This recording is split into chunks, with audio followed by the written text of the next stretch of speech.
Kita belajar sebentar. Kita belajar tentang demokrasi liberal. Oke, sebelum belajar kenalan dulu yuk sama aku. Jadi nama aku Putu Divya Kumari. Pokoknya panggil Divya aja ya, Divya. Jangan Putu. Nah, ini kalau misalkan yang pengen tahu tentang aku lebih lanjut, bisa hubungin aku di IG Putu Divya _ atau enggak email aku juga boleh putudivya28@gmail.com. Oke, nah ngapain aja sih kita hari ini? Jadi karena kita belajar demokrasi liberal, aku pecah materinya jadi 4. Yang pertama itu kita menceritakan tentang latar belakang kenapa sih bisa terjadinya demokrasi liberal, terus kabinet-kabinet apa yang pernah memerintah pada masa demokrasi liberal, dan yang ketiga kondisi ekonomi itu apa sih penyebab dan bagaimana cara memperbaiki perekonomian Indonesia. Baru yang keempat, nanti kita bermain games, kita main Kahoot. Oke. Nah, ini ada kata-kata motivasi buat kalian belajar. Jadi, hiduplah seolah engkau mati besok, belajarlah seolah engkau hidup selamanya. Oke, kita masuk ke part 1. Itu tentang latar belakang demokrasi liberal. Sebelum aku ngejelasin lebih lanjut tentang apa itu demokrasi liberal, kira-kira bisa kali nih 1 atau 2 orang yang nyeritain kenapa sih bisa terjadinya demokrasi liberal? Ayo kita belajarnya interaktif ya.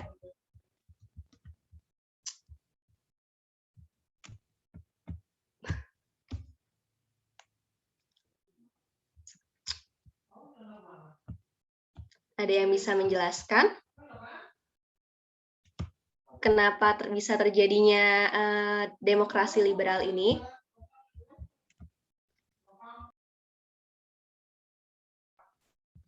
Oke, ini BTW kalau misalkan ngomong jangan malu-malu ya, ngomong aja gitu. Biar enak belajarnya. Oke, jadi latar belakang demokrasi liberal itu awal mulanya itu dimulai dari Muhammad Natsir. Dia waktu itu pada tanggal 3 April 1950 dia menyarankan kepada pemerintah Republik Indonesia untuk kan waktu itu pemerintahan itu dalam kondisi Republik Indonesia Serikat ya, atau biasa kita kenal dengan nama RIS. Jadinya tuh Natsir dia menyarankan bahwa dari RIS untuk mengganti ke Republik Indonesia kembali, berubah jadi Negara Kesatuan Republik Indonesia. Alasannya karena kan kalau RIS itu kan jadinya terpecah-pecah. Nah itu jadinya itu nggak sesuai sama sumpah cita-cita yang udah ditetapkan di Sumpah Pemuda. Makanya Natsir menyarankan agar Republik Indonesia Serikat ini tuh berganti jadi NKRI. Nah, puncaknya pada tanggal 17 Agustus 1950 pemerintah RIS dibubarkan dan Indonesia resmi kembali ke dalam bentuk NKRI. Nah, pergantian RIS ke NKRI ini menyebabkan konstitusi RIS-nya itu juga digantikan oleh UUDS 1950.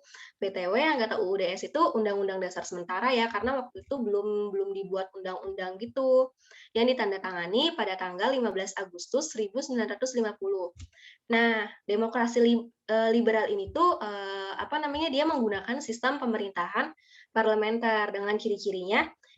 Di slide ini ada 5. Yang pertama dasar negara adalah dasar negaranya UUD 1950, bentuk pemerintahannya parlementer, adanya sistem multipartai, sering terjadi pergantian kabinet, dan juga banyak terjadi pergolakan. BTW ini kurang M. Nah, oke, kita lanjut ke kabinet-kabinetnya. Nah, kabinet-kabinetnya itu yang memerintah pertama kali itu adalah Kabinet Natsir. Nah, sebenarnya dia itu ada program dari Kabinet Natsir itu sebenarnya itu fokus utama dari Kabinet Natsir itu adalah mengembalikan Irian Barat ke dalam Republik Indonesia. Soalnya waktu itu kan udah dalam masanya Irian Barat harus kembali ke Indonesia. Cuma sayangnya Belanda dia nggak menepati janjinya untuk mengembalikan Irian Barat. Nah, apa sih pencapaian apa aja yang udah dicapai Natsir. Nah, pencapaian yang udah dicapai Natsir ini tuh adalah Indonesia diterima menjadi anggota PBB yang ke-60 pada tanggal 28 September 1950. Yang kedua, menyelenggarakan Sumitro Plan. Nah, Sumitro Plan ini tuh jadinya itu apa namanya kayak usaha gerakan untuk memperbaiki perekonomian untuk mengubah sistem ekonomi kolonial menjadi nasional.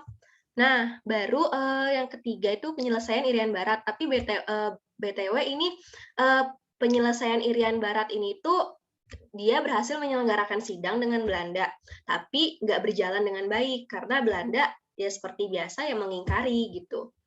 Nah, alasan kenapa berakhirnya atau jatuhnya Kabinet Natsir itu karena adanya mosi tidak percaya dari PNI yang menuntut agar dicabutnya peraturan pemerintah nomor 39 tahun 1950.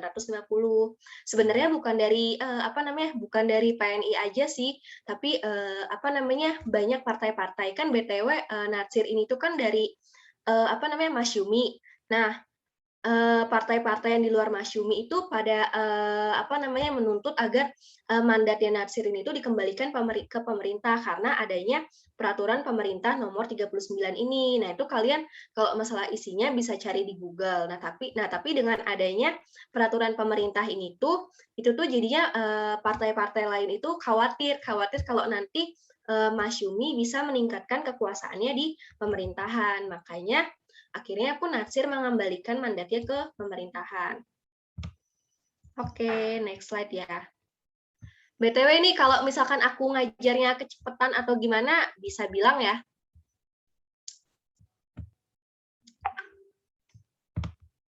Oke, yang kedua dari Sukiman. Nah, Sukiman ini dia itu dari koalisi Masyumi dan PNI. Nah, ya program utamanya sih sebenarnya itu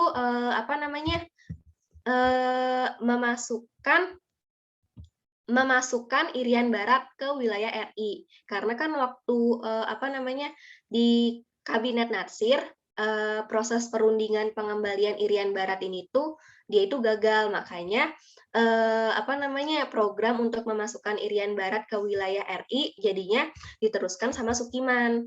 Terus yang kedua dia itu mempercepat persiapan pemilu. Nah, sebenarnya di kabinet kabinet Sukiman itu tuh nggak ada pencapaian yang kayak bisa diingat gitu loh sama warga negara Indonesia. Makanya di sini nggak aku masukin pencapaiannya, soalnya dia cuma meneruskan program yang udah dirancang dari kabinet Natsir. Makanya di sini nggak aku tulisin pencapaiannya. Nah, apa sih alasannya Kabinet Sukiman ini mengembalikan mandatnya? Jadi alasannya itu tuh karena pertentangan dari Masyumi dan juga PNI karena adanya pertukaran nota keuangan antara Menlu Indonesia yaitu Subarjo dengan Dubes Amerika Serikat. Nah, kenapa jadiin pertentangan? Karena nota keuangan dengan adanya pertukaran nota keuangan ini tuh menyalahi politik bebas aktif Indonesia kan ininya menerapkan politik bebas aktif yang artinya dia nggak memihak kepada blok barat dan juga blok timur karena waktu itu juga masih ada perang dunia tuh dan pastinya antara waktu yang AS dan juga Uni Soviet kan mereka berusaha menyebarkan pengaruhnya. Nah, salah satunya dengan pertukaran nota keuangan ini. Nah, dengan terjadinya pertukaran ini tuh Indonesia itu udah menyalahi politik bebas aktifnya, makanya Sukiman ini tuh akhirnya mengembalikan mandatnya kepada pemerintah. Baru yang ketiga itu ada Wilopo. BTW ini aku nggak nulis ininya, lupa sih. Oke, jadi programnya itu dia ada program dalam negeri dan juga luar negeri. Program dalam negerinya itu yang pertama menyelenggarakan pemilu untuk ini nih, konstituante, DPR, dan DPRD. Karena dari 2 kabinet sebelumnya mereka belum bisa menyelenggarakan pemilu, makanya itu dimasukin ke dalam program di kabinet Wilopo-nya. Nah, untuk program luar negerinya, dia mengubah hubungan Indonesia Belanda menjadi hubungan internasional biasa. Karena kan karena itu tuh gara-gara Belanda itu tuh nggak mau yang namanya mengembalikan Irian Barat. Makanya salah satu cara untuk menekan Belanda itu adalah dengan ini mengubah hubungan Indonesia Belanda menjadi hubungan internasional biasa serta pengembalian Irian Barat, karena 2 kabinet sebelumnya dia gagal untuk mengembalikan Irian Barat ke dalam pangkuan Indonesia. Nah, keberhasilannya itu dia berhasil menyusun peraturan landasan pemilu. Dia emang nggak bisa buat menyelenggarakan pemilu, tapi dia bisa menyusun peraturan yang menjadi landasan nantinya pemilu di Indonesia, yang disahkan menjadi UU Nomor 7 Tahun 1953 pada 4 April 1953.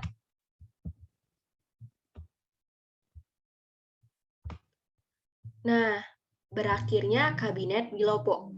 Nah, berakhirnya Kabinet Wilopo ini tuh disebabkan oleh dua hal. Yang pertama itu peristiwa 17 Oktober 1952. Nah, singkatnya itu peristiwa 17 Oktober 1952 itu tuh konflik di dalam tubuh Angkatan Darat yang dipimpin oleh Kesat Aha Nasution, karena DPRS itu terlalu ikut campur tangan dalam tubuh angkatan perang gitu. Makanya terjadilah peristiwa 17 Oktober 1952 ini. Nah, si Kesat Aha Nasution itu kan dia menyampaikan aspirasinya ke pemerintah buat kayak DPRS ngapain sih? DPRS kan mendingan ngurusin pemerintahan aja, ngapain harus ngurusin masalah bagian perang-perang gitu, maksudnya bagian buat keamanan Indonesia, nggak usah lah gitu. Nah, baru yang kedua ada mosi tidak percaya dari Serikat Tani Indonesia. Nah, ini tuh namanya itu peristiwa Tanjung Morawa di tanggal 16 Maret 1953. Nah, peristiwa Tanjung Morawa sendiri merupakan peristiwa bentrokan antara kepolisian dengan petani liar mengenai persoalan tanah perkebunan di Tanjung Morawa di Deli, Sumatera Utara. Oke, next slide.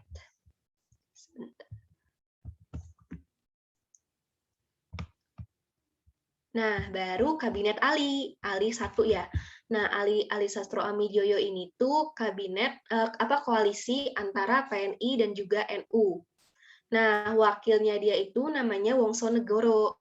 Makanya kabinet ini tuh kan biasanya orang-orang kenalnya Ali 1 nih. Karena tapi bisa juga dia dikenalnya dengan nama Ali Wongso, karena waktu dia menjabat pertama kali itu wakilnya itu adalah Wongso Negoro. Nah, apa sih programnya Kabinet Ali? Jadi, Kabinet Ali ini tuh programnya itu adalah yang paling utama ya, pembebasan Irian Barat. Karena kan ya 3 kabinet sebelumnya dia gagal untuk mengembalikan Irian Barat ke pangkuan Indonesia. Nah, yang kedua, pelaksanaan politik bebas aktif dan meninjau kembali persetujuan KMB. Nah, ini kenapa sih perlu ditinjau lagi si KMB-nya? Karena Belanda itu terus-menerus melanggar perjanjian KMB, makanya perlu ditinjau kembali gitu.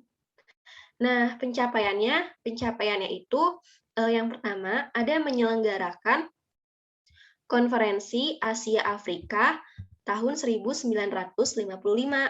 Yang kedua, persiapan pemilu, baru persiapan ya, belum pelaksanaannya.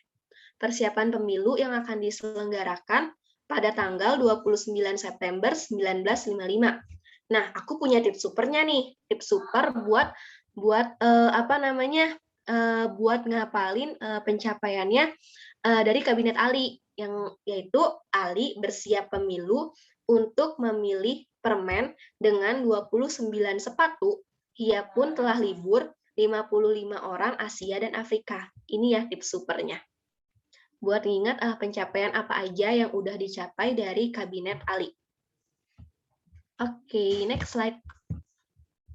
Kalau kalian mau nanya atau mau motong, bisa langsung langsung on mic ya. Permen itu singkatan dari apa, Kak? Kenapa? Yang permen tadi singkatan apa, Kak? Itu singkatan buat ini loh, buat memilih waktu di ini tuh kan ada nih, buat singkatan apa ya? Aku lupa waktu itu. Sebentar. Dengan 29 sepatu untuk memilih. Itu untuk memilih anggota parlemen, yaitu nih yang ini nih, kan ada 3 ini nih. Yang di sini ada konstituante, DPR, dan juga DPRD. Ini sih sebenarnya waktu itu aku baca materinya. Oh, oke. Makasih, Kak. Oke. Nah, oke aku lanjut. Oke, jadi kendala yang menyebabkan berakhirnya Kabinet Ali. Nah, apa sih kendalanya? Nah, peristiwa 27 Juni 1955 yang menunjukkan konflik antara AD dengan pemerintahan sipil. Itu lanjutan dari yang tadi ya, yang tadi di Kabinet Wilopo yang peristiwa 17 Oktober 1952. Itu masih berlanjut ketegangannya tuh antara pemerintah dan juga antara pemerintah dan juga AD. Terus yang kedua, permasalahan DITI yang mulai meluas. Jadi kan awal-awal tuh cuma di satu provinsi aja, tapi malah makin lama itu melebar. Terus yang ketiga, maraknya korupsi dan juga inflasi. Yang keempat, konflik antara PNI dan NU yang menyebabkan NU memutuskan untuk menarik kembali menteri-menterinya. Nah, ini karena mereka berdua konflik, jadinya NU itu memutuskan untuk menarik kembali menteri-menterinya pada tanggal 20 Juli 1955. Oke, next slide. Nah, baru yang kelima, Burhanuddin Harahap. Burhanuddin Harahap ini tuh dia dari Partai Masyumi. Nah, programnya itu adalah yang pertama kali itu menyelesaikan permasalahan AD dengan pemerintah.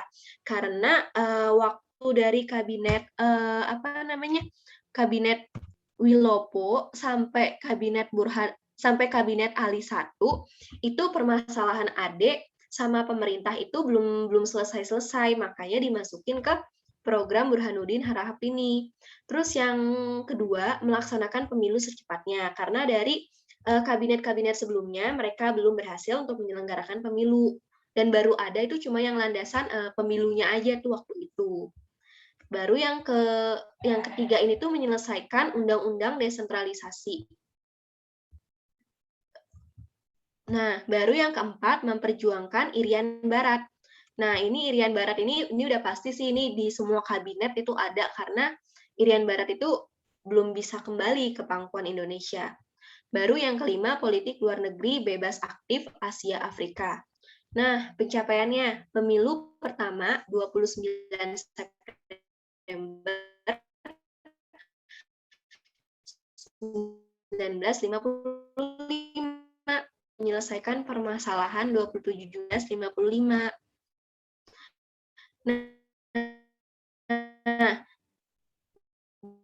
Nah, Burhanuddin ini pencapaian pemilu pertama 29 September 1955. Nah, kendala atau masalah. Kendalanya itu dia nggak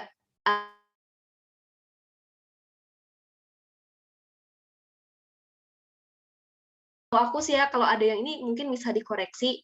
Terus yang kedua, sering terjadinya mutasi di lingkungan pemerintah.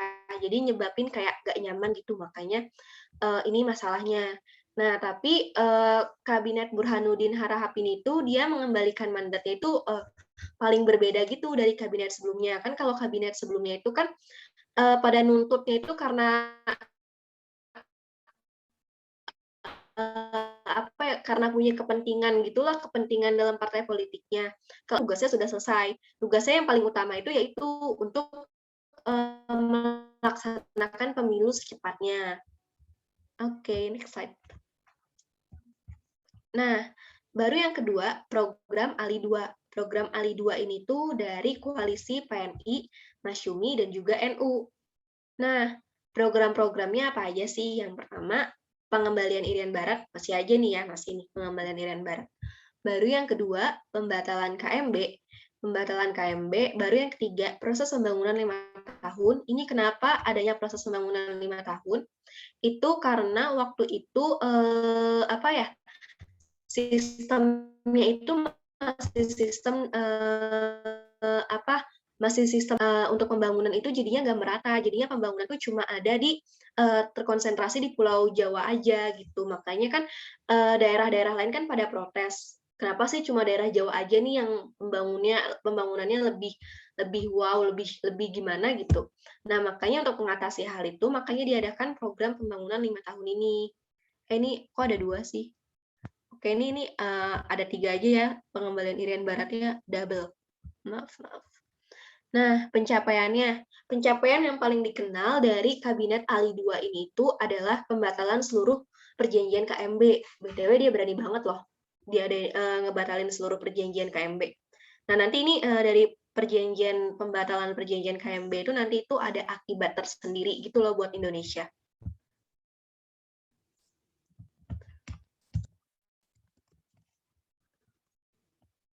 Oke, nah kendalanya apa sih? Kendala yang menyebabkan berakhirnya kabinet ini. Yang pertama, gerakan separatis. Terus yang kedua itu krisis ekonomi akibat desentralisasi, yaitu akibat tadi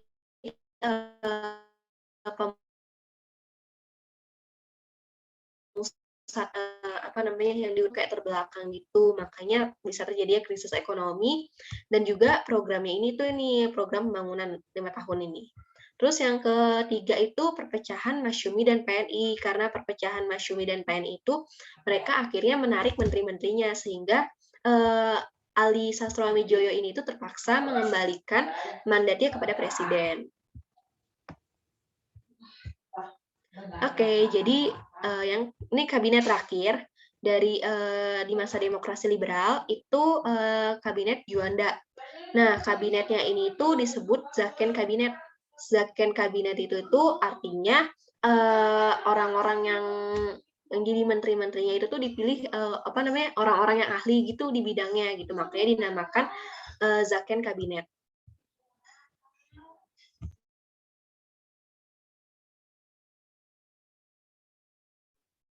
Oke, nah programnya ini tuh disebutnya Pancakarya.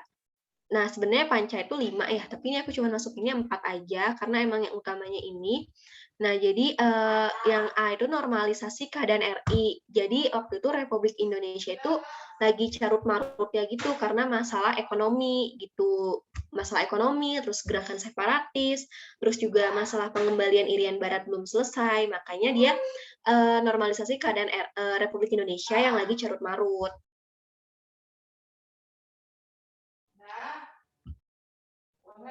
Baru yang kedua itu ada membentuk Dewan Nasional.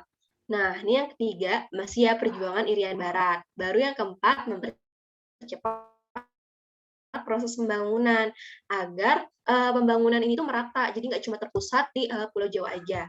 Nah, pencapaian ini apa aja sih? Pencapaiannya itu ada deklarasi di Juanda yang mengubah batas laut Indonesia dari 3 mil menjadi 12 mil laut. Terbentuknya Dewan Nasional dan juga diadakannya musyawarah nasional.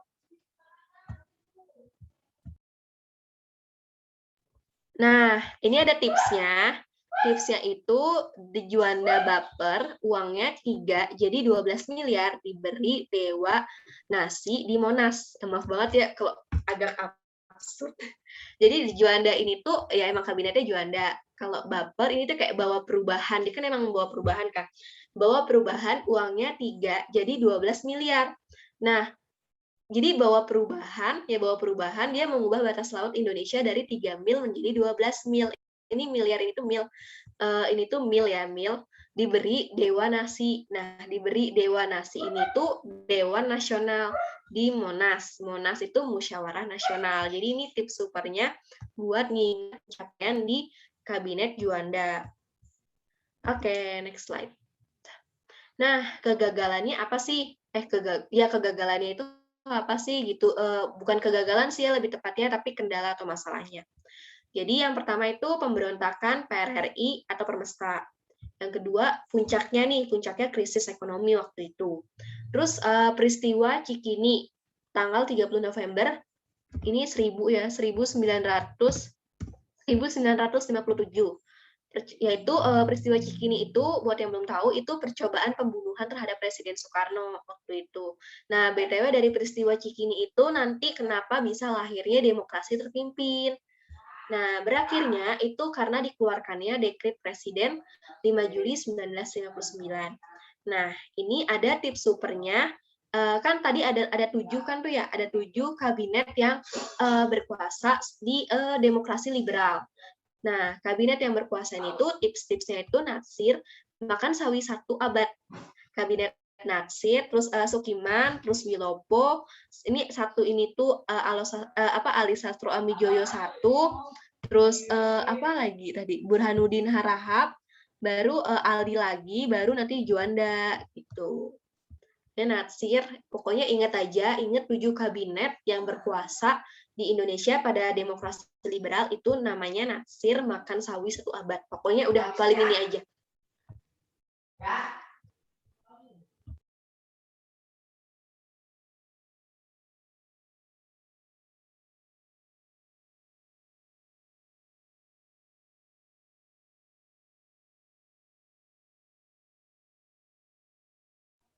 Kira-kira untuk dari latar belakang sama kabinet-kabinetnya ada yang ingin ditanyakan nggak?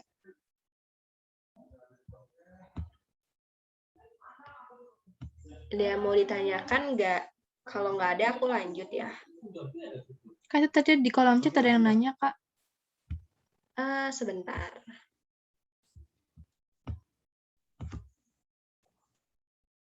Apa ini?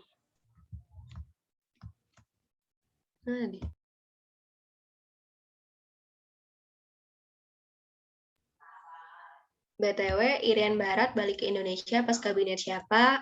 Setahu aku, seingatku ya, itu demokrasi liberal di liberal itu tuh belum ada yang berhasil gitu. Jadinya nanti itu pas di demokrasi terpimpin, seingat aku sih. Soalnya dari 7 kabinet ini tuh belum ada yang berhasil. Mengembalikan Irian Barat gitu. Pokoknya nanti dia ini tuh berhasil nanti sama Soeharto nantinya itu. Tapi bukan di demokrasi liberal nantinya itu. Kenapa Irian Barat bisa balik lagi ke Indonesia. Ada yang mau ngoreksi nggak kira-kira? Kalau ada yang mau ngoreksi, boleh banget nih open mic-nya.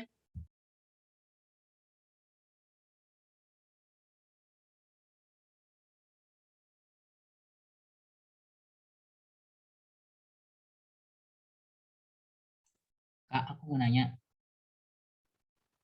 Boleh, tanya aja. Kan aku pernah baca kalau di kabinet Juanda itu ada terbentuk dewan-dewan seperti Dewan Banteng, Dewan Gajah, itu maksudnya apa ya, Pak?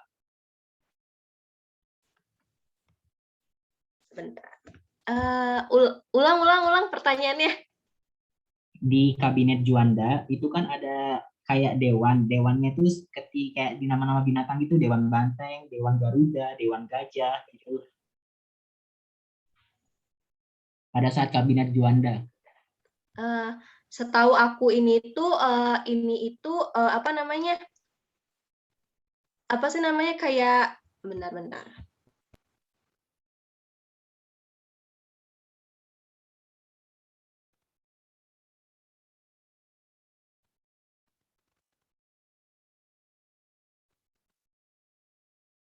Oke, jadi aku mau jawab pertanyaannya, kenapa ada muncul Dewan Banteng, Dewan Gajah, dan juga Dewan Garuda, itu apa namanya, itu tuh salah satu gerakan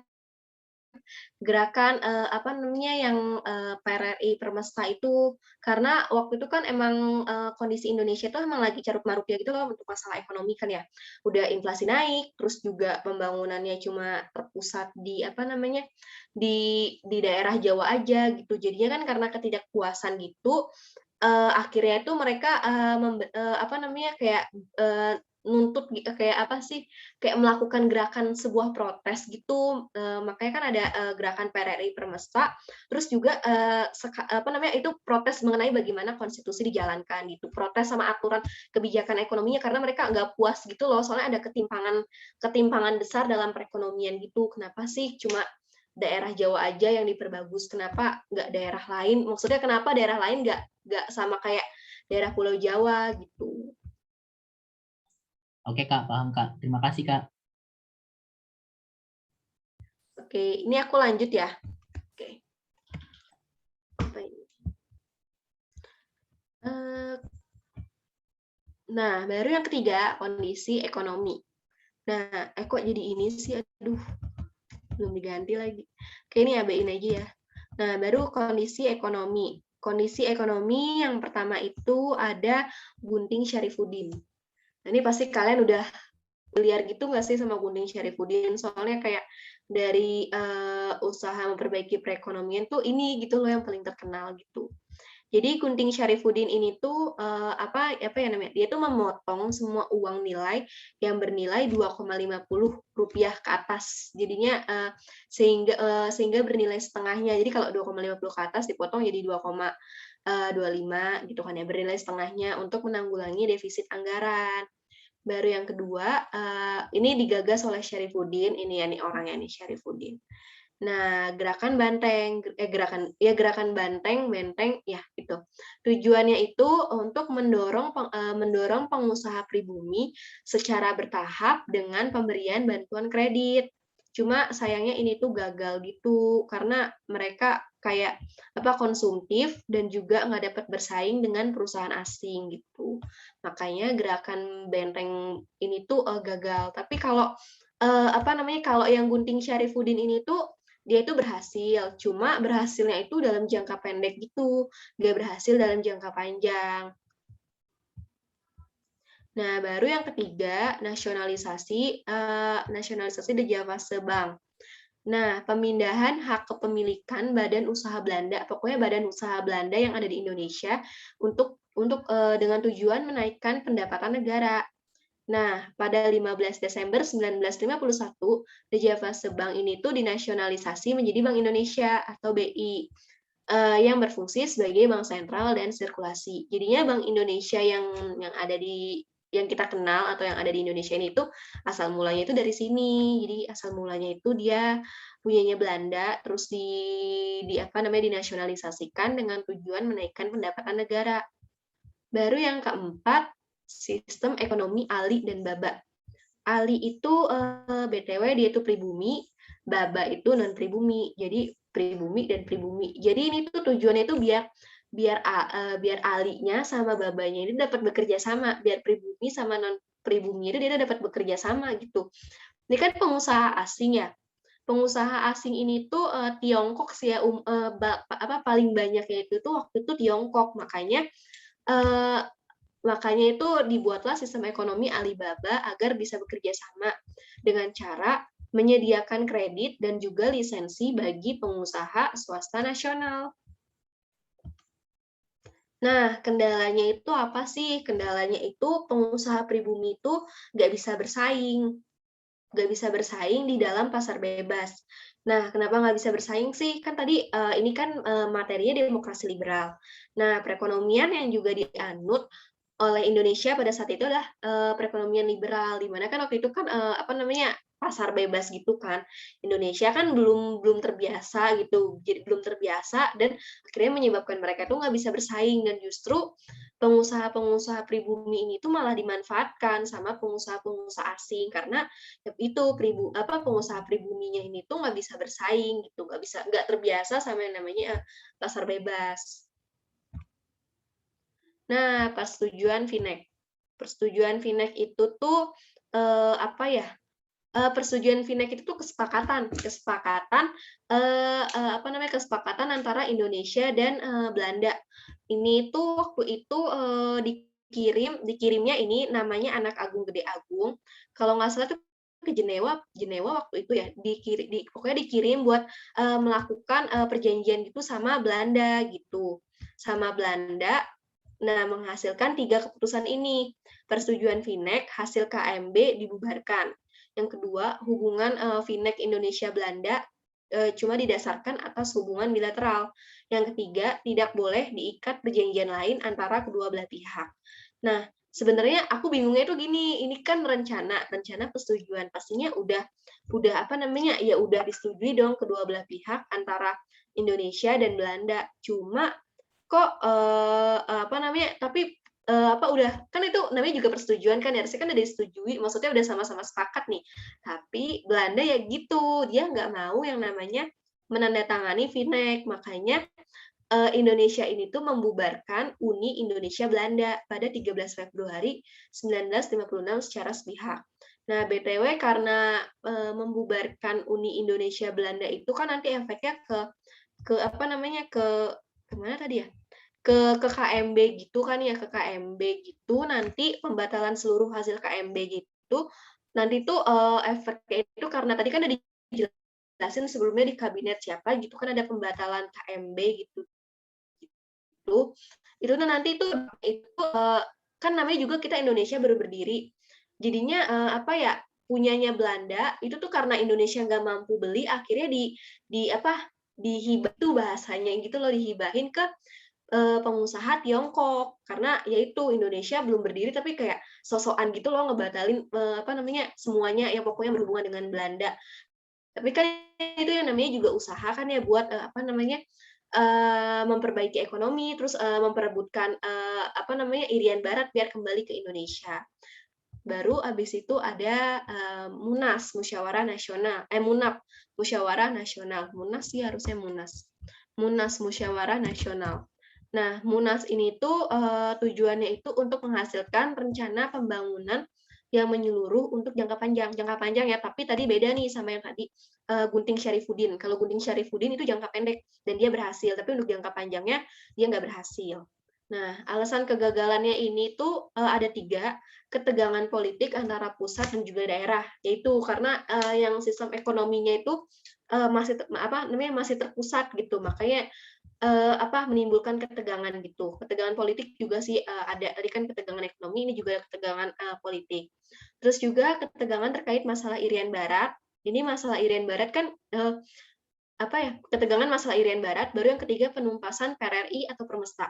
Nah ini kan buat numpas PRRI Permesta itu kan pastinya butuh duit dong, butuh duit buat beli alat-alat perangnya atau apa gitu, senjata-senjatanya gitu kan ya. Sama yang ini nih Irian Barat juga. Nah itu kan pastinya itu menguras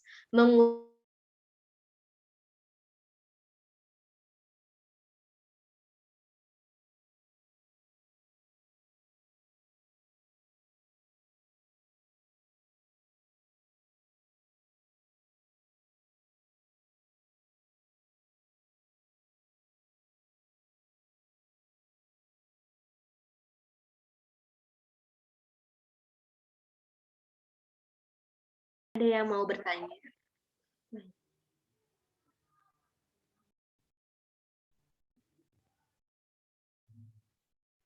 Ayo, ada yang mau bertanya?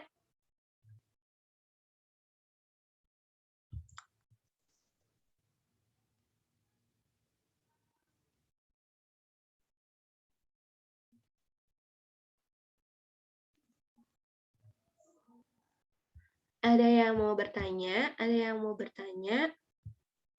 Nanya yuk, nanya. Mau nanya, Kak. Boleh, tanya aja. Berarti paling berjaya itu pas kabinet Ali Syarifuddin ya, Kak? Kenapa? Ulang. Paling drastis gitu pencapaiannya pas kabinet Ali ya, Kak? Kenapa kamu bisa nyebutnya Ali?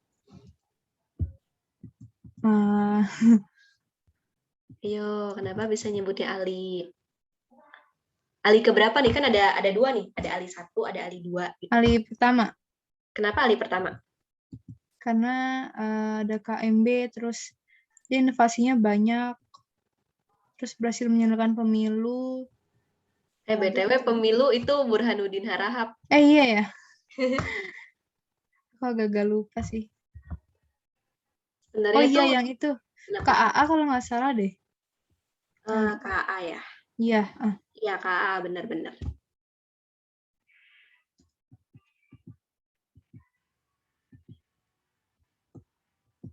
Sebenarnya kalau masalah kabinet paling gimana itu nggak ada sih, maksudnya menurut aku gimana ya? Soalnya kan fokus utama dari 7 kabinet itu tuh pengembalian Irian Barat, tapi nggak ada satupun yang berhasil mengembalikan Irian Barat. Cuma kan kadang setiap kabinet itu punya pencapaiannya sendiri, yaitu ada kekhasannya gitu, kayak tadi Burhanuddin Harahap itu tentang pemilu, terus apa namanya yang Ali gitu-gitu, terus Juanda yang tentang deklarasi di Juandanya itu.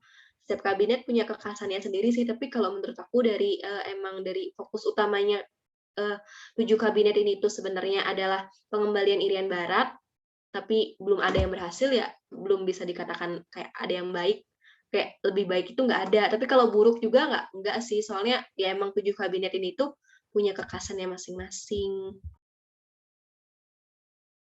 Ada yang mau bertanya lagi? Tanya yuk, tanya. Soalnya karena apa? Mau nanya yang apa tuh sistem perdagangan Alibaba itu berhasil nggak sih Kak sebenarnya? Enggak. Yang antara pedagang Cina sama Indo itu? Enggak, soalnya kan ya enggak, soalnya kan Alibaba itu kan ya itu kan apa kerjasama antara pribumi dan non pribumi tuh. Nah, apa ya apa sih namanya? Indonesia kan waktu itu kan apa namanya masih waktu itu kan menerapkan sistem perekonomian liberal kan ya, kan seperti yang kalian tahu liberal itu kan pasar persaingan bebas. Indonesia itu kan apa namanya nggak terbiasa atau bahkan nggak tahu gitu loh, kayak nggak terbiasa gitu sama pasar persaingan bebas gitu, makanya gagal dan justru apa namanya malah dimanfaatin gitu buat kayak pinjaman kredit dan segala macamnya gitu.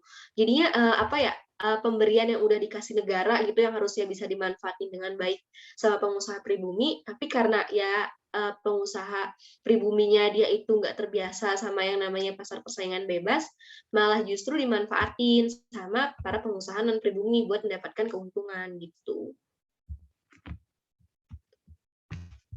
Oke Kak, berarti sebenarnya yang Cina itu kayak manfaatin pribumi gitu ya Kak? Iya benar. Oke. Ada lagi? Kasih Kak. Oke, waktunya masih terlalu ini sih kalau mau main Kahoot itu.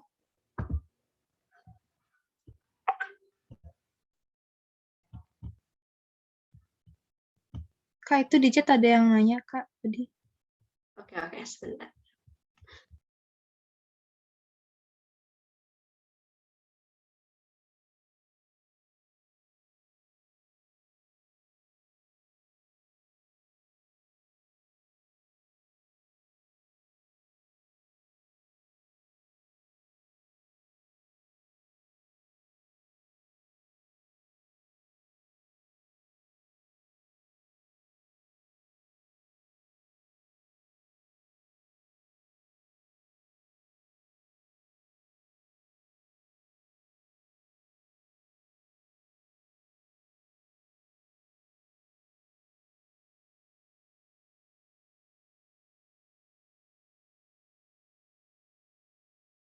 Sebentar ya, yang buat pembangunan 5 tahun Soeharto. Bentar.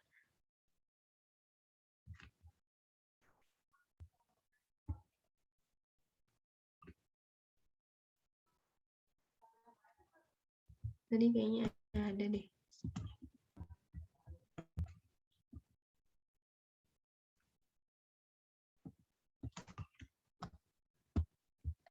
Tadi yang pembangunan 5 tahun tuh di kabinet siapa gitu. Tadi ada kok penjelasannya, tapi aku lupa di bagian mananya.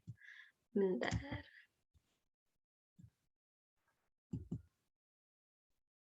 Pembangunan 5 tahun apa ya tadi itu ya? Ali 2 Kak, di Ali 2. Oh iya, bentar. Aku lupa. Nah, ini nih, di Ali 2. Nah, ada yang nanya pembangunan 5 tahun. Munas ya. Munas itu nggak berhasil ya, soalnya apa ya namanya, ya itu nggak berhasil karena apa masih apa namanya kayak masih terpusat gitu di apa namanya masih terpusat gitu apa pembangunan itu masih terpusat, makanya Munas ini tuh nggak berhasil. Pokoknya dari segala kegiatan ekonomi perbaikan ekonomi itu yang berhasil itu cuma gunting Syarifuddin doang kok. Tapi dia dalam jangka pendeknya, bukan dalam jangka panjangnya sih. Makanya kalau dari segi jangka panjangnya itu belum ada yang berhasil, tapi kalau tanpa dilihat jangka panjang dan juga jangka pendeknya, itu yang berhasil Gunting Syarifuddin doang. Oke, ada lagi? Atau Mungkin kita mau main Kahoot? Kak mau tanya. Boleh, tanya aja. Kan tadi yang Kabinet Natsir kan berakhir karena mosi tidak percaya PNI yang menuntut agar dicabutnya peraturan pemerintah nomor 39 tahun 1950. Nah, alasan kenapa kok peraturan pemerintah itu mau dicabut, kenapa, Kak? Itu kan apa ya? Kan gimana sih ngejelasin? Oke, jadi itu ciri khasnya BTW ini aku nyeritain dulu, ciri khasnya demokrasi liberal itu kan pergantian kabinet ya. Nah, jadi kan setiap kabinet ini tuh pasti ada dong kepentingan politiknya ya, kepentingan politik dari setiap partai politik ini. Nah, ini kan dia nerapin yang namanya peraturan pemerintah nomor 39 tahun 1950. Ini tuh mungkin kalau untuk isinya kalian bisa cari atau nanti aku kirim di Discord aja gitu tentang peraturannya ini. Tapi sepemahaman aku, kenapa ini tuh harus dicabut karena kan itu kan Natsir itu kan dari Masyumi ya. Nah, mereka ini tuh khawatir loh kalau Masyumi ini dengan kan itu kan dia kan sebagai ketua pemimpinnya itu kan. Jadi kalau untuk menunjuk siapapun itu kan dia yang punya kewenangannya kan yang menunjuk ini. Nah, jadinya kayak jadinya kayak partai yang di luar Masyumi ini tuh mereka tuh pada khawatir takutnya nanti isi dari dewan pemerintahan ini tuh semua tuh jangan-jangan dari partai Masyumi semua, nanti yang partai-partainya lain itu nggak kebagian buat menduduki di kursi pemerintahannya. Jadinya secara singkatnya sih yaitu perebutan kekuasaan gitu loh. Soalnya kan pastinya setiap partai politik ini punya loh kepentingan gitu di lingkungan pemerintahan, pasti pengen lah gitu kan ya, kayak adalah gitu anggotanya yang pengen menduduki kursi pemerintahan. Kalau perlu malahan semuanya gitu loh, biar enak biar enak gitu loh berkuasa gitu. Oke, Kak, terima kasih. Oke, sama-sama. Bentar.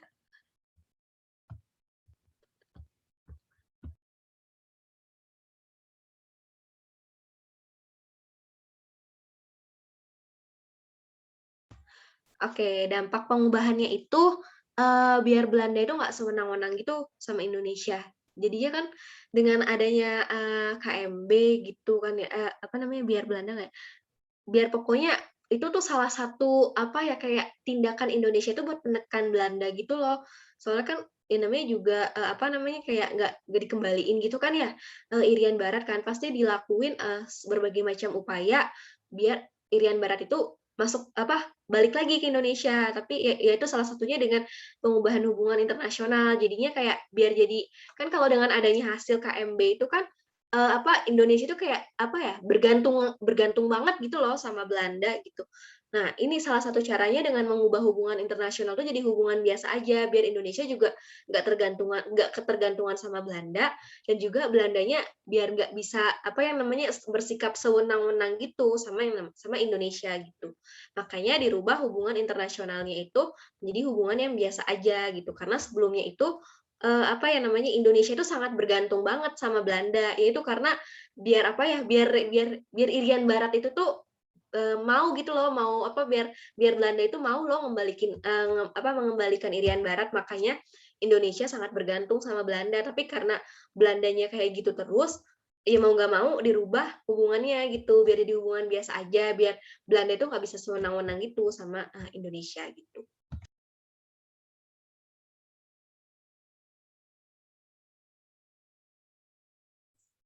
Kak, aku mau nanya, Kak.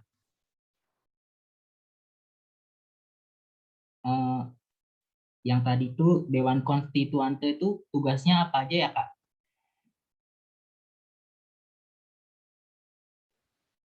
Maaf, Kak, open mic-nya belum dinyalain. Oke, bentar. Ada yang raise hand, tanya aja.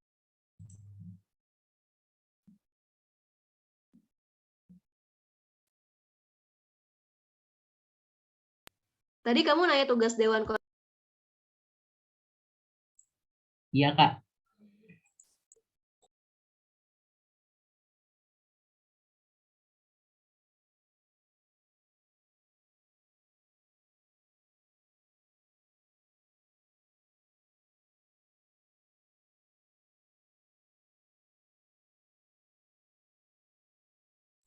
Kak, mohon maaf Kak, mic-nya belum nyala Kak.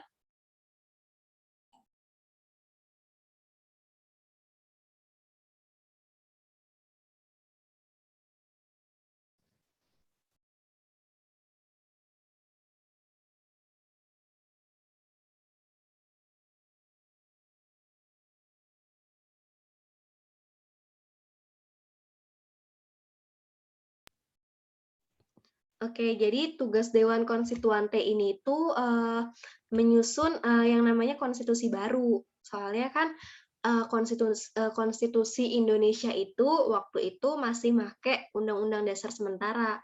Dia belum ada konstitusi sahnya gitu loh. Makanya itu tugas dari Dewan Konstituante buat menyusun konstitusi baru gitu. Biar kan soalnya waktu itu emang punyanya sementara doang, biar punya yang tetapnya gitulah gitu, bahasa bahasa kasarnya gitu. Pengganti UUDS 1950 waktu itu.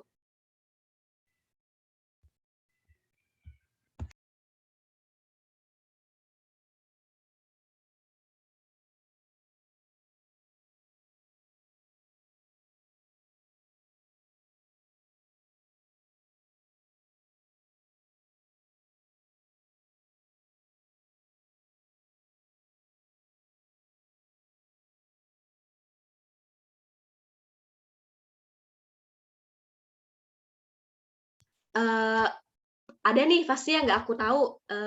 Tadi kan ini yang bilang Mr. Asad presiden yang terlupakan. Nah, kenapa kamu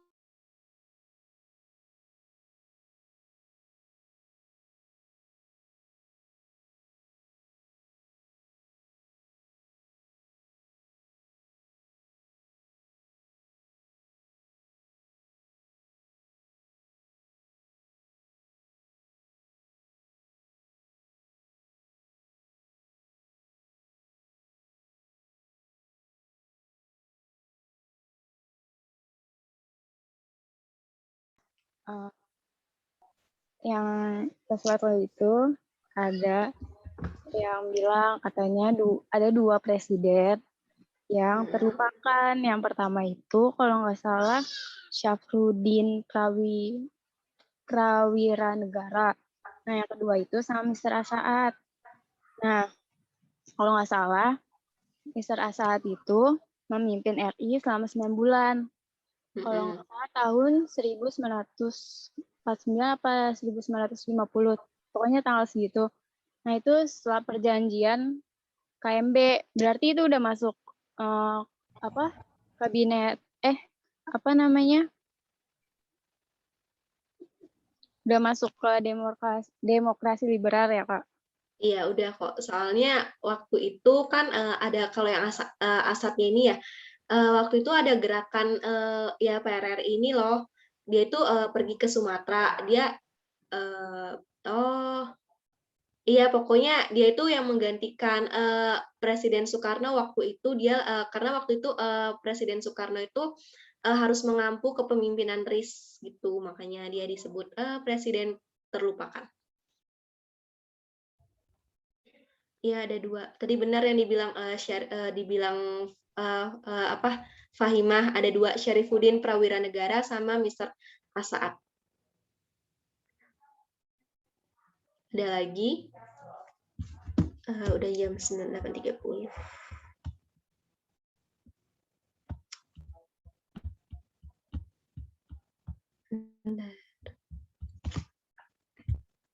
Ada mau main Kahoot gak nih? Udah nyiapin Kahoot. Udah mau nggak? Udah waktunya soalnya main Kahoot. Mau, Kak. Oke, bentar ya, aku siapin dulu. Bentar. Mana ini nih?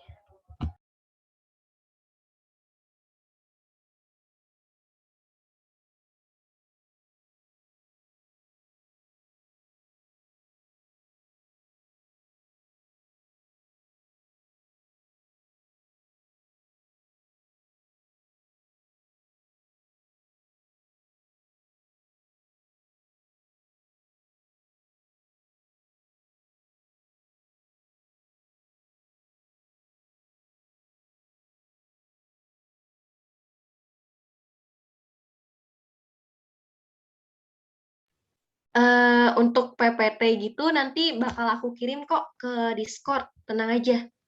Jadi ya nanti yang kayak yang udah ketinggalan dari awal nanti aku kirimin kok slow. Penerbit main Discord-nya kapan ya, Kak? Sebentar ya, ini lagi aku buka dulu bentar. Lemot gitu laptopnya. Oke, Kak.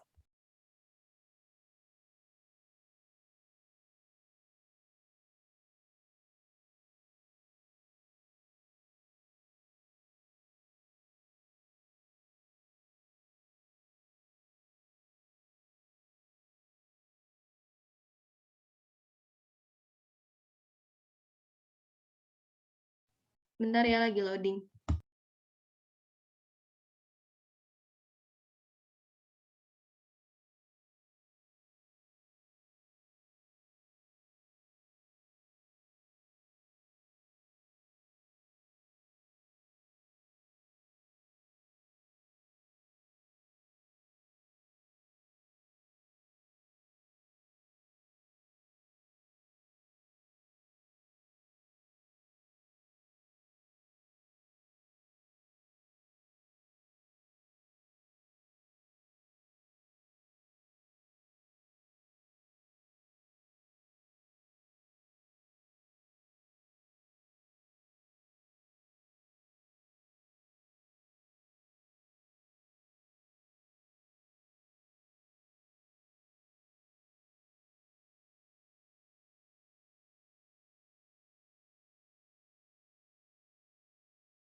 Kelihatan nggak? Lemot banget, sumpah dah. Lihat.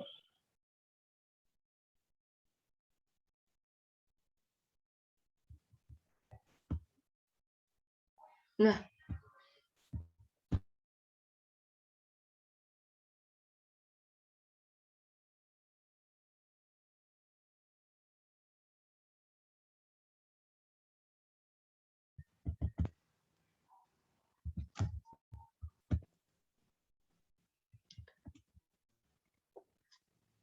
kok lemot banget. Gimana ceritanya nih?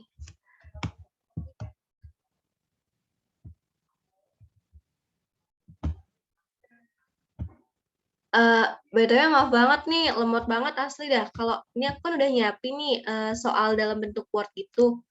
Kalau apa namanya kayak udah diganti, udah aku siapin kan soal dalam bentuk Word itu.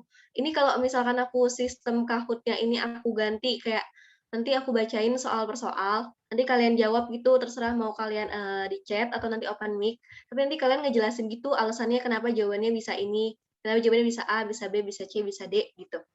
Kira-kira mau nggak? Soalnya lemot banget. Bisa kebuka. Mau nggak?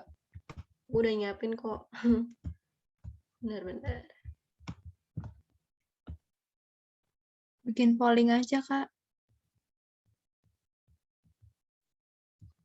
Oke, ini aku pada bilang mau. Ya udah aku buka dulu bentar Word-nya.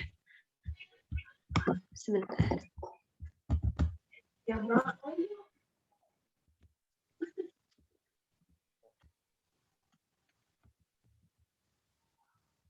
Nah, muat banget.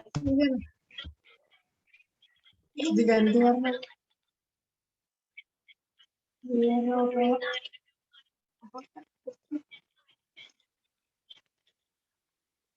Ini kan dicetak atau penyejarah nih? Dicetak gimana? Dicetak tuh maksudnya di print. Udah. Kelihatan nggak nih Word-nya?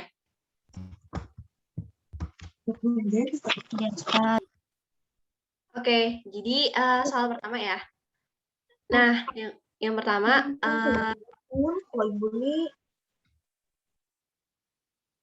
soal yang pertama, krisis yang menimpa Kabinet Wilopo. Kira-kira ada yang tahu jawabannya? Bisa on mic atau di chat juga nggak apa-apa. Kasih tahu alasannya kenapa bisa jawabannya ini. Ada yang tahu jawabannya? Jawaban 1 sampai 3 udah langsung muncul.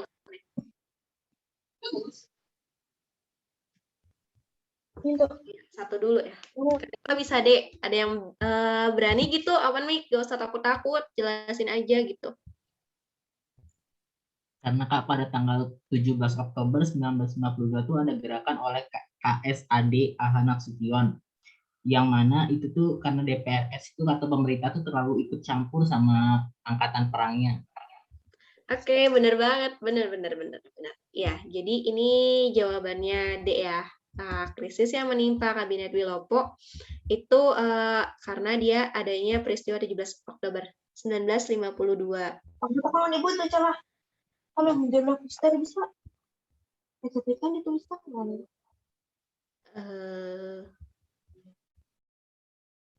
Oke. Nah, baru yang nomor 2, kira-kira ada yang tahu nggak jawabannya apa? BTW jangan takut-takut ya buat on mic gitu, biar seru aja gitu. Burhanuddin, Kak. Burhanuddin Harahap. Kenapa Burhanuddin Harahap? Kan tadi ada di PPT-nya. Iya, benar-benar. Tadi udah dijelasin ya di PPT-nya. Berarti kalian masih ingat. Bagus. Oke. Nah, ini kegagalan program Banteng disebabinnya karena apa? Ada yang tahu Ya. atau dan bisa menjelaskan alasannya ya? Open mic aja nggak apa-apa. Yang A, Kak. Kenapa A? Karena kan tadi katanya non pribuminya Cina-Cina malah jadi manfaatin pribumi, terus pribuminya juga nggak bisa bersaing karena belum terbiasa sama pasar terbuka. Iya, pasar BTW terbuka. setahu aku itu Alibaba nggak sih? Alibaba setahu aku itu. Salah, maaf ya, Kak. Gak apa-apa, slow. Nah, nih, Burhanuddin Harahap. Kok malah jadi ke sini sih?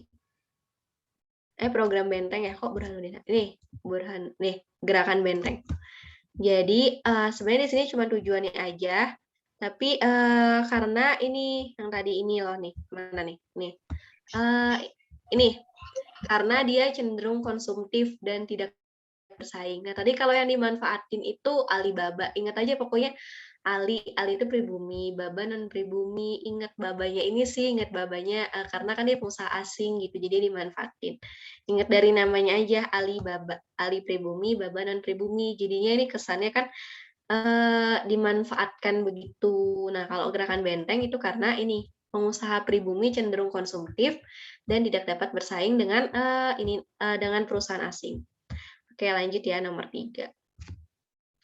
Nomor 3, nomor 4, lanjut nomor 4. Nomor 4, untuk mengatasi kondisi ekonomi yang buruk, Sumitro Hadikusumo ingin mengubah struktur ekonomi kolonial menjadi ekonomi nasional dengan cara, ada yang berani open mic,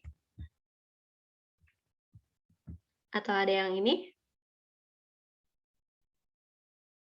Jawaban nomor 3 tadi itu ini yang ini nih. Pengusaha pribumi tidak dapat bersaing, konsumtif dia.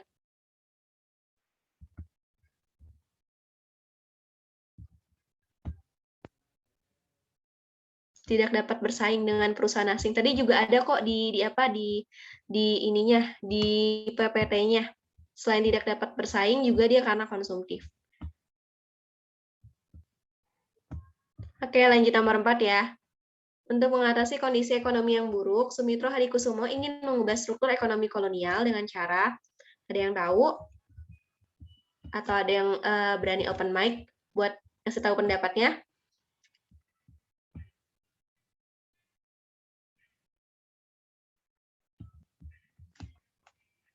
Ayo, ada yang berani open mic?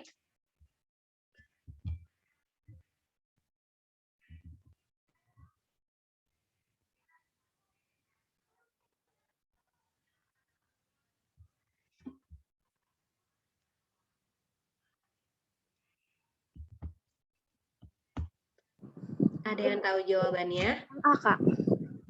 Kenapa A?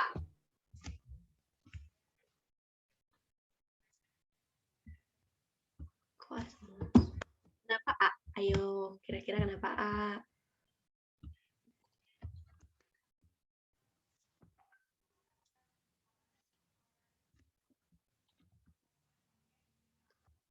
Ada yang tahu kenapa bisa A? Ayo dong, open mic. Gak usah malu-malu, harus berani. Ada yang tahu? Ada yang tahu kenapa bisa A?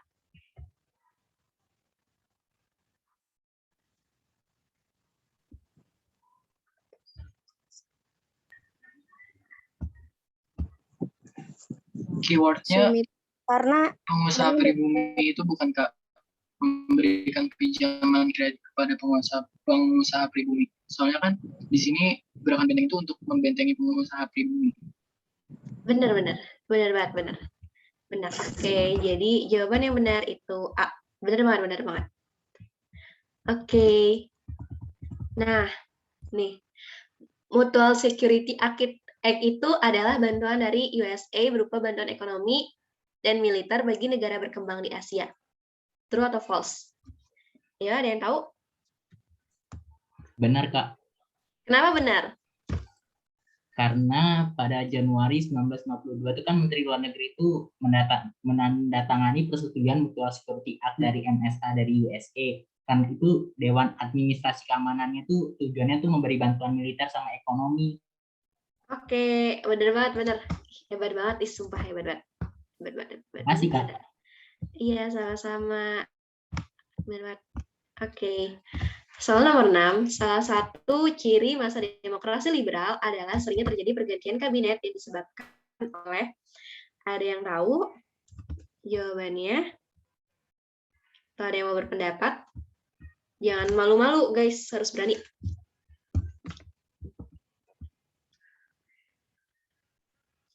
Ayo, ada yang tahu? Ada yang mau berpendapat?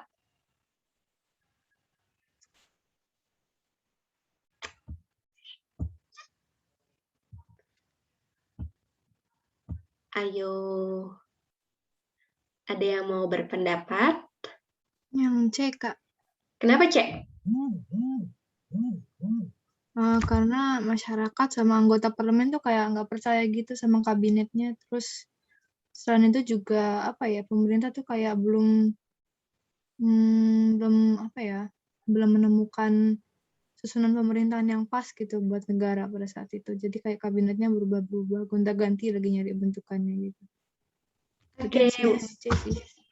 Oke. Yang lain ada yang mau berpendapat juga? Gak usah malu-malu, guys. Itu tadi yang A. Kenapa jawabannya bisa A? Ayo, ada yang bisa menjelaskan kenapa tadi kan ada yang jawab A, kenapa jawabannya bisa A? Kenapa kalian milih A? Ada yang bisa menjelaskan?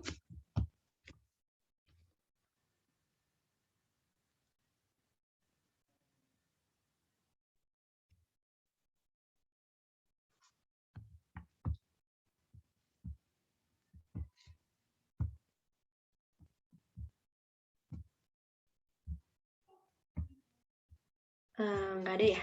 Oke. Soalnya Kenapa? kalau pergantian kabinet tuh ini nggak sih Kak, kayak setiap kabinet tuh malah saling menjatuhkan gitu, malah bersaing gitu. Tapi itu kayaknya lebih kece nggak sih? Ayo. Kan tidak percaya kan saling menjatuhkan. Gimana?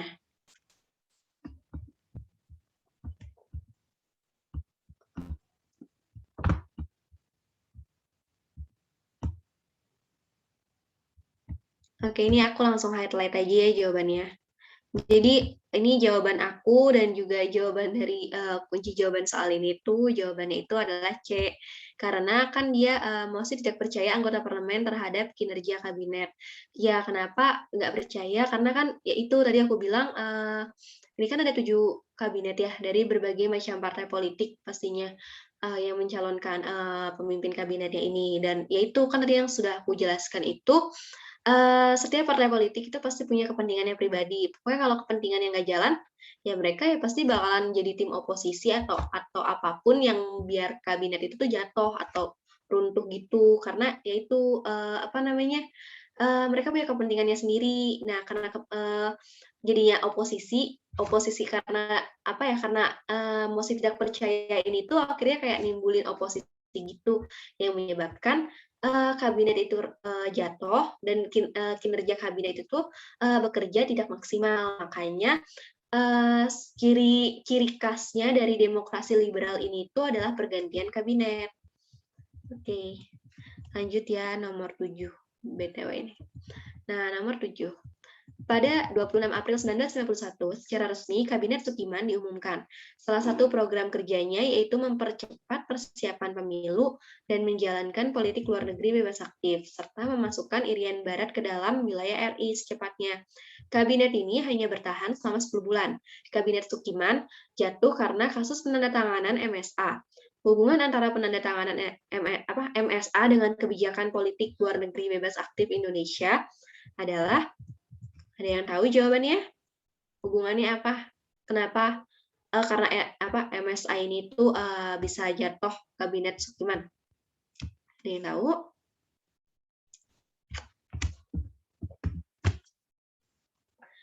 Ada yang tahu? Ada yang tahu? Dan bisa menjelaskan pendapatnya? Ayo guys, open mic aja, nggak usah malu-malu. Harus berani. Kita di sini sering sharing kok.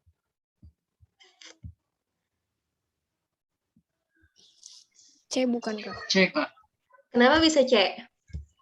Soalnya kan kalau politik bebas aktif kan kita nggak memihak ke blok manapun kan. Sedangkan kalau kita menandatangani perjanjian MSA itu kayak ada tuduhan gitu kalau Indonesia lebih mendukung ke blok barat. Oke, ada lagi yang menambahkan? Karena Kak, kalau misalnya kita tuh mendatangi penerima bantuan tersebut, ada kayak peraturan dari MSA-nya tuh Indonesia tuh berarti nggak boleh berpihak salah satu blok saat perang dingin terjadi gitu Kak.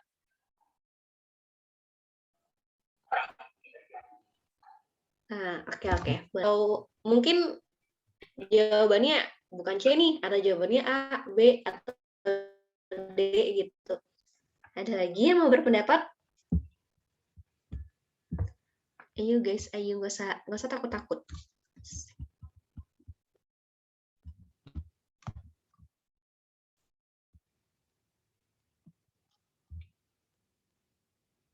Oke, ini aku langsung highlight aja ya. Jadi jawaban yang benarnya tadi emang C. Tadi udah dijelasin sama teman-teman kalian alasannya itu karena waktu itu juga ada apa namanya lagi terjadinya perang dunia waktu itu. Ya pastinya Amerika Serikat sama Uni Soviet ini tuh mereka berlomba-lomba menggencarkan pahamnya Amerika dengan pahamnya liberal dan juga Uni Soviet itu pahamnya komunis. Nah, salah satunya itu mereka menggencarkan paham-paham mereka itu yaitu dengan penandatanganan MSI ini. Nah, kenapa hubungannya ini itu apa ya? Karena kan Indonesia kan menganut politik bebas aktif. Nah, karena politik bebas aktifnya ini tuh politik bebas aktif itu kan artinya itu kan Indonesia itu nggak memihak siapapun, nggak memihak blok barat, nggak memihak blok timur. Nah, karena terjadinya penandatanganan MSI ini itu berarti Indonesia dianggap condong ke blok barat dan itu artinya melanggar politik bebas aktif yang udah ditetapkan di Indonesia sendiri. Jadi begitu. Oke, lanjut ya ke soal nomor 8. Soal nomor 8, Zakon Kabinet adalah anggota kabinet yang diangkat berdasarkan keahliannya di bidang masing-masing. True atau false? Ada yang tahu? Kenapa true? Karena tadi dijelasin. Iya, benar-benar. Iya sih, soalnya emang cuma true false doang sih. Oke, iya benar. Zakon Kabinet itu ingat ya, Zakon Kabinet ini itu anggota kabinet yang diangkat berdasarkan keahliannya di bidang masing-masing. Kok jadi gini sih? Iya, jadi Zakon Kabinet ini berarti jawabannya true. Dan masih ingat nggak Zakon Kabinet ini tuh pas kabinetnya siapa? Ya, masih ingat nggak tadi? Juanda. Bener banget, bener. Udah pada pinter-pinter. Udah mateng nih berarti persiapan UTBK di materi demokrasi liberal. Mantap. Kak, aku boleh nanya nggak? Boleh, tanya aja. Kan ini bilangnya orang di Zakon Kabinet ini menteri yang dipilih itu sesuai ahli bidangnya. Emang sebelumnya enggak, Kak? Apa gimana, Kak? Kalau menurut aku sih ya, itu kan kalau Zakon Kabinet itu kan ditunjuk langsung gitu nggak sih sama Soekarno, jadinya emang yang berdasarkan keahliannya. Jadi yang sebelumnya sih sebenarnya ada sih ya mungkin berdasarkan keahliannya, tapi kan ya itu karena ini loh permainan politik itu, jadinya kan emang partai politik yang aku tegasin ulang lagi, partai politik ini tuh kan mereka tuh pastinya pengen dong anggota-anggota dari partai mereka tuh bisa menduduki di kursi pemerintahan ya mau dia itu punya keahlian, punya skill atau enggak ya yang penting dia bisa menduduki, bisa berkuasa, bisa memerintah Indonesia gitu. Makanya kalau misalkan dibilang semuanya nggak punya keahlian, nggak juga, pasti adalah beberapa. Cuma ya itu yang namanya juga permainan politik itu, dan itu semua partai politik pastinya pengennya yaitu anggota dari partai politiknya ini tuh menduduki kursi pemerintahan. Ya terserah mau dia punya skill atau enggak, yang penting intinya bisa menduduki kursi pemerintahannya itu biar bisa mengatur Indonesia gitu. Nah, makanya pas di Juanda ini tuh dia itu dibentuk berdasarkan keahlian masing-masing karena udah dipilih langsung gitu, makanya disebutnya Zakon Kabinet gitu.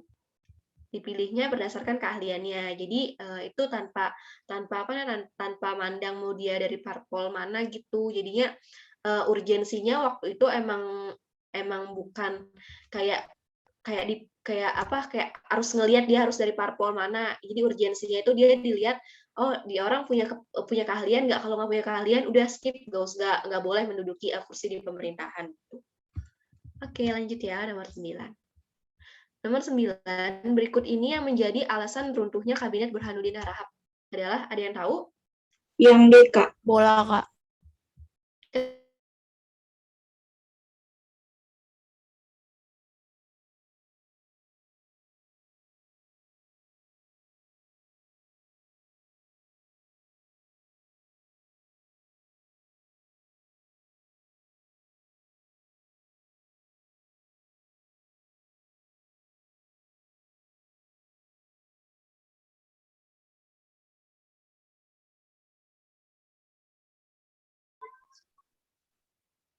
B, Kak. Bukan, Kak. Bukan. B bukan, Kak. Bukan. Yang D berarti, Kak. Oke, benar. Kenapa jawabannya itu? Kenapa jawabannya yang D? Karena dikeluarkan dekret presiden nggak sih?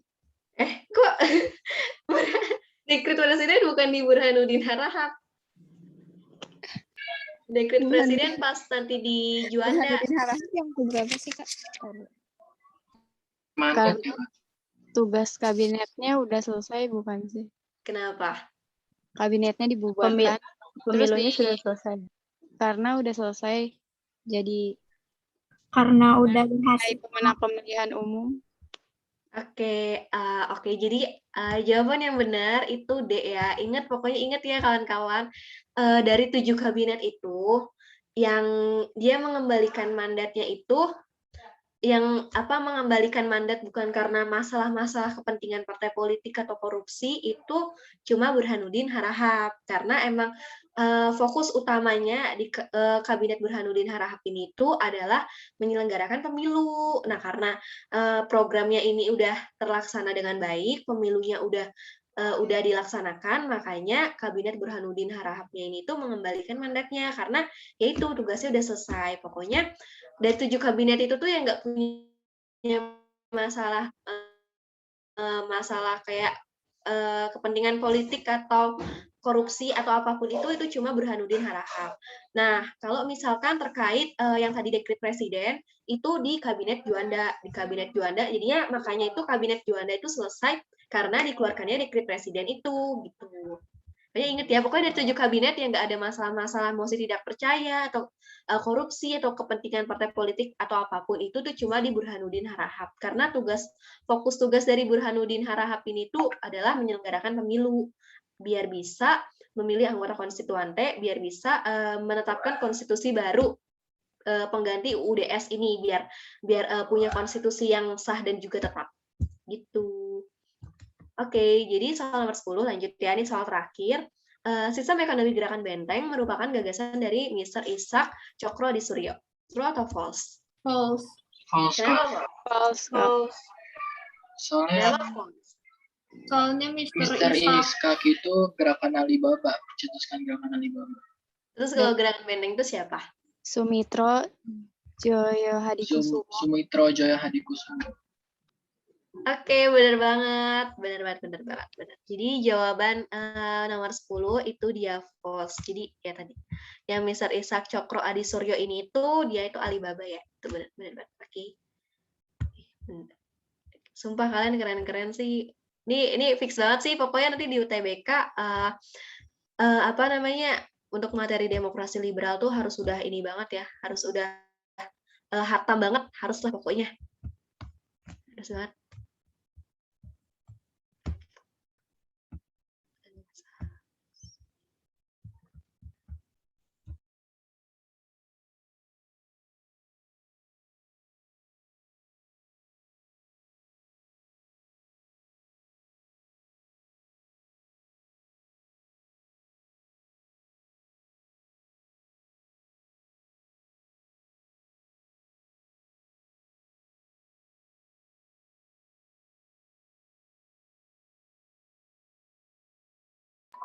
Kak masih di mute, Kak. Maaf. Oke, jadi ini kan udah selesai nih materi demokrasi liberalnya. Kira-kira ada yang mau ditanyain seputar materinya? Atau mungkin nanti buat soal tentang demokrasi liberal di UTBK ada yang keluar nggak gitu? Ada yang mau ditanyakan nggak? Kak, mau nanya. Boleh. Tanya aja. Kalau yang belum join Discord buat dapetin PPT-nya gimana ya, Kak? Sepemantauan aku ya, aku kan selalu mantau IG-nya Marsi Ajar, itu biasanya kayak nanti suka dikasih link gitu dari ininya buat ngakses PPT-nya gitu. Biasanya kayak harta karun gitu. Setahu aku sih, aku soalnya suka mantau gitu, seingatku jadi kayak gitu sih nanti yang belum join Discord. Tenang aja kok, pasti dapat. Oke, makasih Kak. Oke, ada lagi yang mau ditanyakan? Ayo, atau mau sharing-sharing, atau ini mumpung waktunya belum habis sih, gitu. Oh ya benar. Ada yang mau ditanya seputar UTBK deh. BTW aku dari UPN Veteran Jakarta, kira-kira ada yang mau masuk UPN nggak? Atau mau nanya-nanya gitu. Aku dari jurusan Ilmu Komunikasi di UPN Veteran Jakarta, gitu. mau nanya-nanya seputar UPN atau UTBK atau tentang materi demokrasi liberal bisa banget nih tanya sekarang. Saya mau nanya, Apa tuh? Boleh, boleh. Tanya aja, materi tanya aja. materi demokrasi liberal sering keluar nggak Kak di UTBK? Dari sepengalaman aku ikut UTBK udah 2 kali ya, soalnya aku angkatan 2020 sempat gap juga. Apa sih materi UTBK tentang demokrasi liberal, iya sering keluar, bahkan sampai ujian mandirinya. Tapi dari di materi demokrasi liberal ini tuh yang sering keluarnya itu tentang kabinet-kabinet dan biasanya itu yang tadi yang MSA itu sama tentang pemilu. Oh ya, ini kan karena aku belum nyentumin materi pemilu, kalian hafalin aja pemenang pemilu pertama itu siapa aja gitu tuh pernah keluar kok soalnya pemenang pemilu pertama kali gitu. Pokoknya ada 4 kabinet gitu.